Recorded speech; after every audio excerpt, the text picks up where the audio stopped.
वासुदेवाय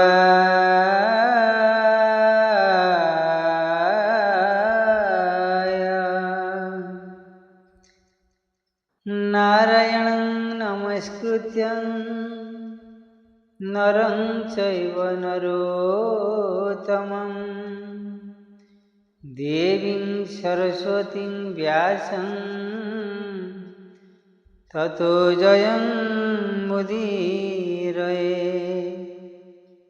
मुखं करोति वाचालं पङ्गुं लङ्घयते गिरिं यत्कृपातमं वन्दे परमानन्दमाधव। निगमकल्पतरु अर्गलितं फलं सुखमुखादमृतद्रवसंयुक्तं पिबत भागवतं रसमालय मुहुरः रसिका भुवि भावुका।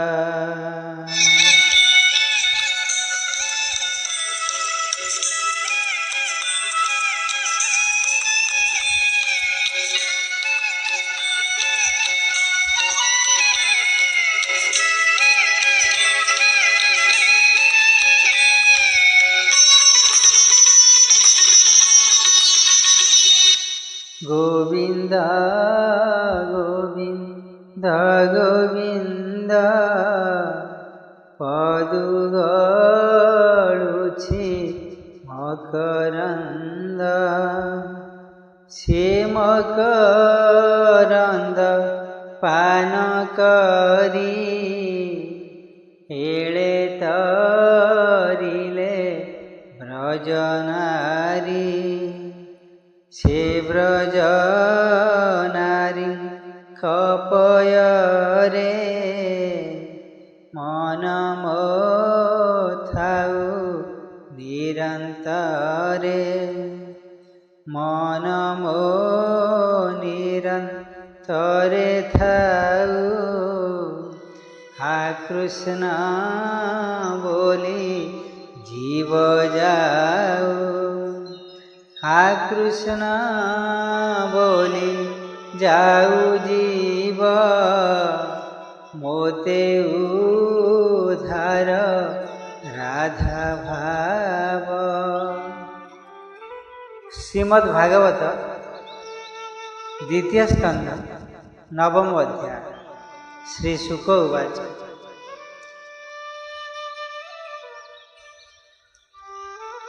शुक कहन्ति राजागे ताहार प्रश्न अनुरागी शुण नृपति पुण्य देहा तुमते पचारिलु जहा विष्णुर क्रीडात्मा गुण सृष्टि पालन संहारण आत्मा माया रे सृष्टि करे से माया केवा कली पारे करई सकल संभव स्वप्ने जसने अनुभव एकथा ईश्वर वचने न घटे शास्त्र अनुमाने जेणु से मायारे मिसई एकु अनेक प्रकाश होई स्वभावे आत्मा बहुरूपी रूप प्रकाशे सर्वव्यापी जे रूपे थाई जेवा गुणे मुई मोर प्राय मणे सत्य प्रकाश सर्वदेहे निरते आत्मा रूपे रहे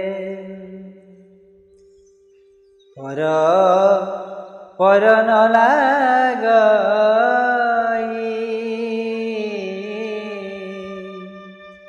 काल मायार भेद काहि माया क्रमश सत्य प्राय सत्य सत्य भेद नुहे आत्मार जान सुधी अर्थे कहिले ब्रह्मार ग्रते से जेणु घोर तप करी अनेक कष्टे प्राण धरी तपे तो शिला भगवान तेणु पाइला दर्शन निर्मल निष्कपट चिते तेणु चिंतिला हृदगते ଶୁଣ କହିବା ତ ଗ୍ରତେବ ମାଙ୍କୁ ଦିଶିଲା ଯେ ମନ୍ତେ ସିଆଦି ଦେବଗଣ ଗୁରୁ ଭକ୍ତ ଭଜନେ କଳ୍ପତରୁ ନିଜ ଭୁବନେ ସୁଖେ ଥିଲା ବ୍ରଜ ବିହାରୀ ଇଚ୍ଛା କଲା ଆତ୍ମାରେ ଆତ୍ମା ମାୟାଗ୍ରସ୍ତେ ପ୍ରପଞ୍ଚ ନିର୍ବାଣ ଜମନ୍ତେ ନାଭିରୁ ପଦ୍ମ କଲାୟାତ ଯଉଁ ଜନ୍ମିଲେ ଚତୁର୍ମାଥ ସେ ପୁଣି ଚିନ୍ତା ଘରେ ରହି ପର ନ ଜାଣଇ ଚିନ୍ତା ବିଚ୍ଛେଦ ଭାବେ ମନେ ଶବଦ ଶୁଭିଲା ଗଗନେ ଜଳେ କମଳ ମଧ୍ୟେ ଥିଲା ସେବେନି ଅକ୍ଷର ଶୁଣିଲା ଓଙ୍କାର ଆଦି ଷଟଦଶ ପଞ୍ଚମିଶ୍ରିତେ एकविंश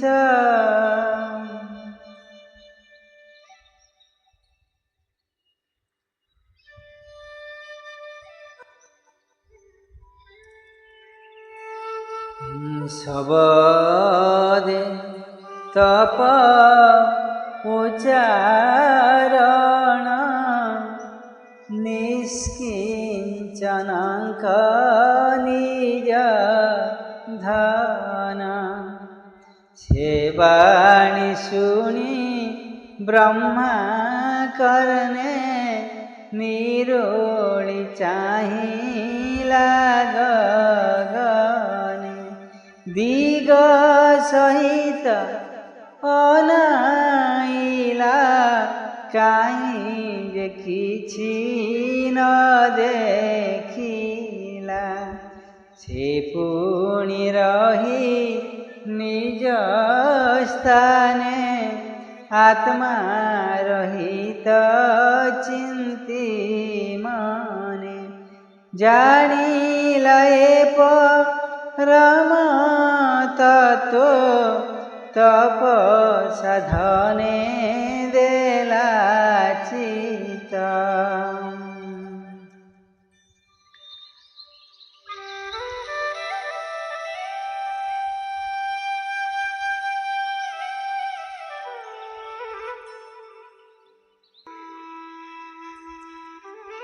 ये मोर हित बोली जानी निश्चल मने कुश पाणी अमोघ दृष्टि से विधाता तपे बढ़िला तार चिंता देववर से 10 शत तपे से कला दृढ़चित मन पवन कला बंदी 10 इंद्रिय गण रुद्धि से सत्य तपे सर्वलोके तप सुजन अतिरेके तप प्रतापे नरहरि मिलिले निज रूप धरी से रूप न जानती कही माया संसार देह बही विष्णु प्रसन्न प्रजापति छाड़िला मन दुख भ्रांति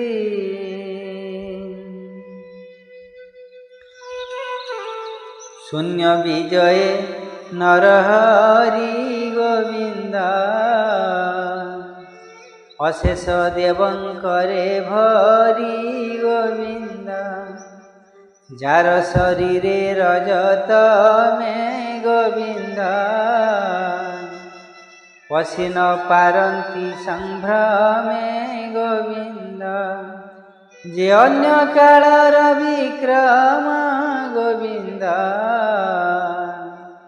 सेवा होइब काहीं क्षमा गोविंद माया न पारे पशी जाहि गोविंद देवे जानिबे ताहा काहीं गोविंद विमान मध्य नारायण गोविंद वेष्टित पारिषद गण गोविंद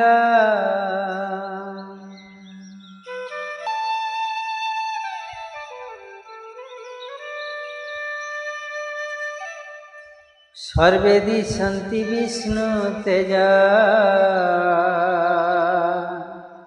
स्वभावे चारि चारि भुज श्याम सुंदर तनुवन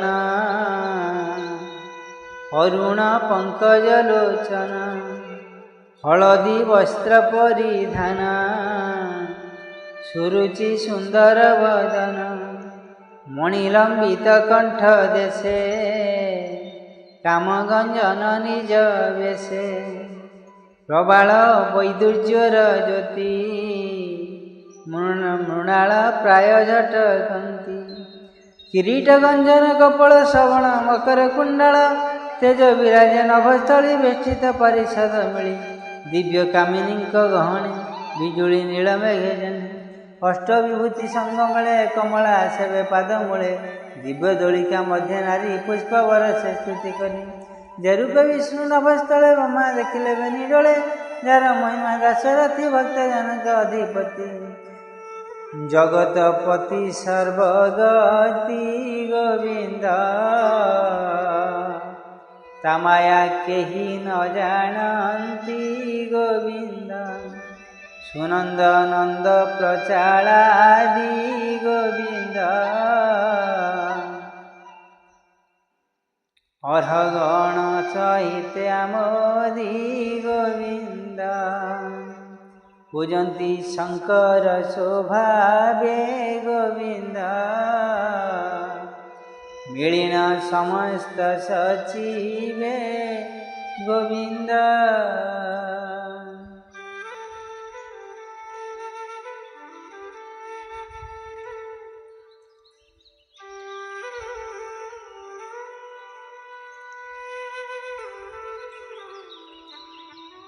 तांकु देखिले मने हुए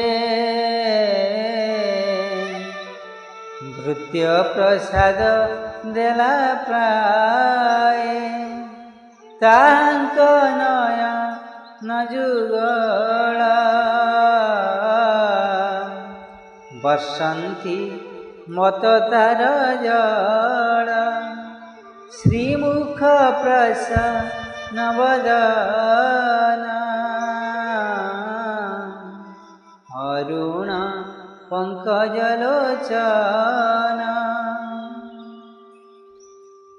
मस्तके किरीट विराजे करने कुंडल कटी माजे शोभई पीत देवसन लक्ष्मी क्रीडन्ति हृदे जान अमूल्य सिंहासने स्थिति चेष्टित बेष्टित सकल विभूति हेमंत रूप ब्रह्मा देखी उठिले आसन उपेक्षी कृष्णर दर्शने आह्लाद आनंदे होई गद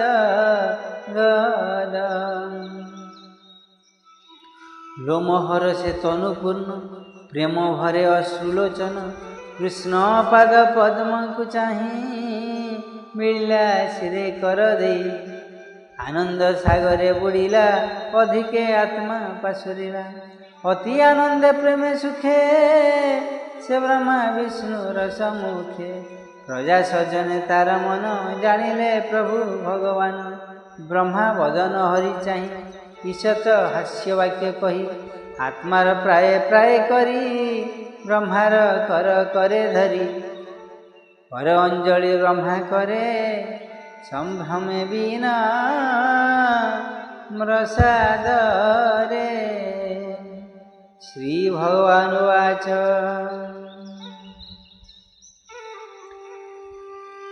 हे वेद गर्भ सृष्टि अर्थे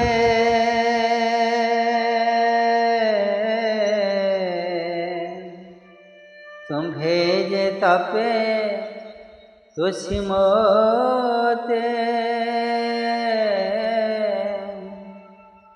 अति दुष्कर चिरतपे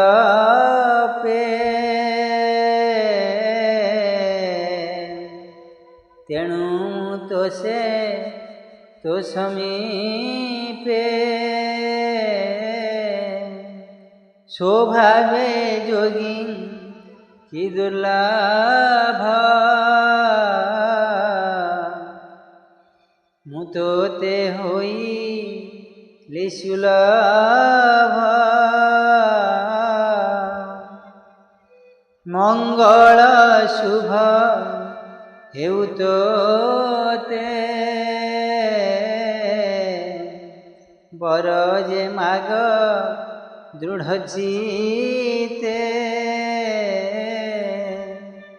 मोहर दर सन जेबे प्राणील भई पुण्य गर्भे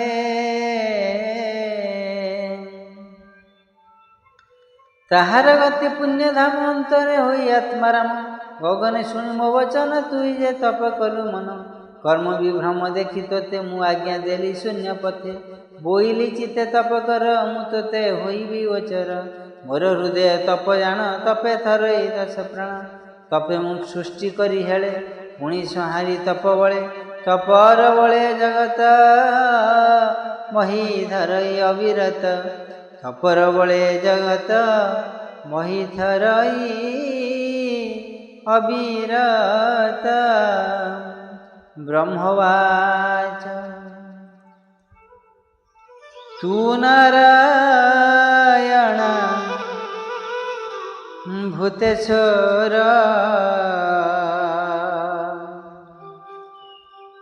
प्राणिक हृदय तो विहार तू हृदय पद्म मध्य थाऊ प्राणी की उपदेश देऊ येणु मोर मन जानी जे आज्ञा देलु चक्रपाणी अनाथ नाथ तो महिमा के जानी पारे गुण सीमा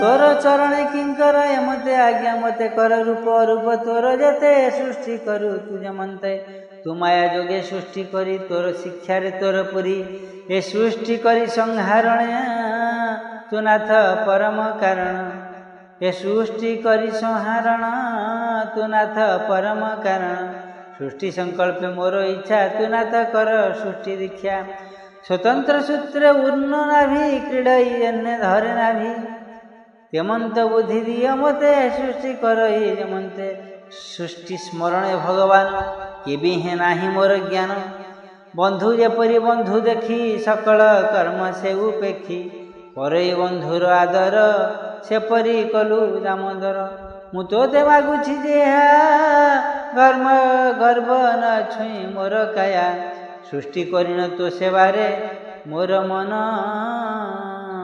सृष्टि करिन तो सेवारे मो मन रहिब निश्चले तू अनुग्रह जेबे मते तू नाथ बस मोर चिते श्री भगवान वाच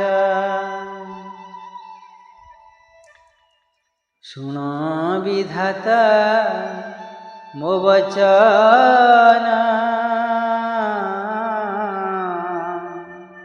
जेणे लभिब सृष्टि ज्ञान सृष्टि सजन अंग जेते हर से कहूँ तो अग्रते ଯେ ରୂପ ଗୁଣ କର୍ମ ଭାବ ସେ ତତ୍ତ୍ୱ ଜ୍ଞାନ ତୁ ହୋଇବ। ପ୍ରସରି ମୋର ଅନୁଗ୍ରହେ ଏ ସର୍ବଜ୍ଞାନ ତୋର ଦେହେ। ସୃଷ୍ଟିର ଅଗ୍ରେ ମୁହିଁ ଏକ, ମୋତହୁଁ ପ୍ରକାଶେ ଅନେକ। ଶତ ଶତ ପରେ ମୁହିଁ ଜବ ଶେଷେ ଶେଷ ହୋଇ। ଅର୍ଥକୁ ଛାଡ଼େ ଜେହ୍ନେ ଚିନ୍ତେ, ପ୍ରତୀତ ଜେହ୍ନେ ଆତ୍ମା ହାତେ। ମାୟା ପ୍ରକାଶ ସେ ପ୍ରମାଣ, ଗଗନେ ଜେହ୍ନେ ଜ୍ୟୋତିର୍ଗଣ। ଜୀବ ସ୍ଥୂଳ ସୂକ୍ଷ୍ମ ଯେତେ, ପ୍ରକାଶ ହୁଅନ୍ତି ପଞ୍ଚଭୂତେ। ଛାଡ଼ି ପଶନ୍ତି ପୁଣ ପୁଣ, ମୋ ମାୟା ଶରୀରେ ପ୍ରମାଣ। ତୋର ପ୍ରସ୍ତାବେ ପ୍ରଜାପତି, କହିଲେ ସୃଷ୍ଟି ଯଥାକୃତି। ଯେଝା ବିଚାର ଅନୁମାନେ, ସେ ସର୍ବକାଳ ବିଦ୍ୟମାନେ। ଏ ମୋର ତତ୍ତ୍ୱଜ୍ଞାନ ବଳେ, ଧର ତୁ ସମାଧି ନିଶ୍ଚଳେ। ଅଳ୍ପ ବିକଳ୍ପ ତୋର ଚିତ, କେବେ ନୋହିବ ବିମୋହିତ। ଅଳ୍ପ ବିକଳ୍ପ ତୋର ଚିତ, କେବେ ନୋହିବ ବିମୋହିତ। ଶ୍ରୀଶୁକ ଉବାଚ।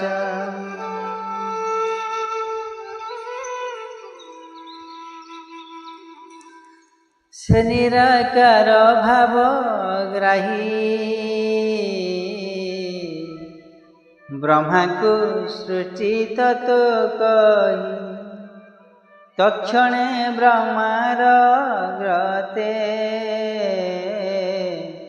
ଗୋବିନ୍ଦ ଗଲେ ଶୂନ୍ୟ ପଥେ। କୃଷ୍ଣ ନ ଦେଖି ପ୍ରଜାପତି, ପଥେ ଅନେକ କଲେ ତୁତି। କର ଅଞ୍ଜଳି ଶିରେ ଦେଇ, ଅନେକ ଭାବରେ ବିମୋହି। ବିଶ୍ୱ ସର୍ଜିଲେ ବିଶ୍ୱ ତେଜେ, ପୂର୍ବର ପ୍ରାୟ ନାନା ବୀର୍ଯ୍ୟେ।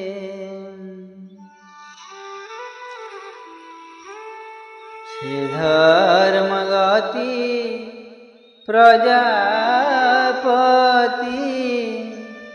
ନିଯୁକ୍ତ ଆତ୍ମା ମହାଗତି। ପ୍ରଜା କଳ୍ପନା ଚିନ୍ତା କରି, ଆତ୍ମା ରହିତେ ମନ ଧରି।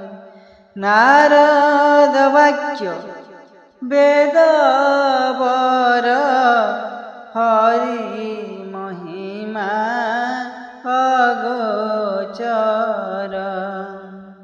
ଯେତେ କହିଲେ ସୃଷ୍ଟି ଅର୍ଥେ, ମାୟାର ମହିମା ଯେମନ୍ତେ। ଜାଣିବା ଅର୍ଥେ ମହାମୁନି, କହି ବିଧାତା ହେଲେ ତୁନି। ବ୍ରହ୍ମା ନାରଦ ପ୍ରଶ୍ନ ଯେତେ, କହିଲୁ ତୁମ୍ଭ ରଗ୍ରତେ। ନାରଦ ସାବଧାନେ ଶୁଣ, ଏ ଭାଗବତର ପ୍ରମାଣ। 10 ଲକ୍ଷଣେ ଏହା ଜାଣି, ଯେ ବା କହିଲୁ ପରିମାଣି। ଏ କଥା ସରସ୍ୱତୀ ତଟେ, କହିଲେ ବ୍ୟାସଙ୍କ ନିକଟେ। 17 ପରିମାଣି ବ୍ୟାସେ ନାରଦ ମୁଖ ଶୁଣି। ସେ ବ୍ୟାସ ମୁନି ତୋଷ ଚିତେ, 18 ସହସ୍ର ଗ୍ରନ୍ଥ ଯୁକ୍ତେ। ମୁଁ ଶିକ୍ଷା କଲି ତାଙ୍କ ତହୁଁ, ତୁ ଭାଗ୍ୟବନ୍ତ ନୃପ ଯହୁଁ। ଏବେ ମୁଁ ତୋହର ଗ୍ରତେ, କହିବି ପଚାରିଲୁ ଯେତେ। ହେମନ୍ତ ପରୀକ୍ଷିତ ମେଳେ, ଶୁକ କହିଲେ ଗଙ୍ଗା କୂଳେ। ହେମନ୍ତ ପରୀକ୍ଷିତ ମେଳେ, ଶୁକ କହିଲେ ଗଙ୍ଗା କୂଳେ। 10 ଲକ୍ଷଣେ ଭାଗବତ, କହିଲେ ବିପ୍ର विप्र जगन्नाथ 10 लक्षणे भागवत कहिले विप्र जगन्नाथ।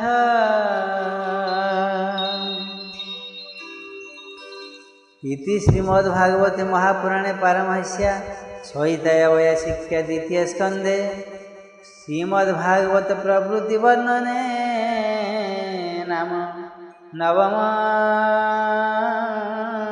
अध्याय।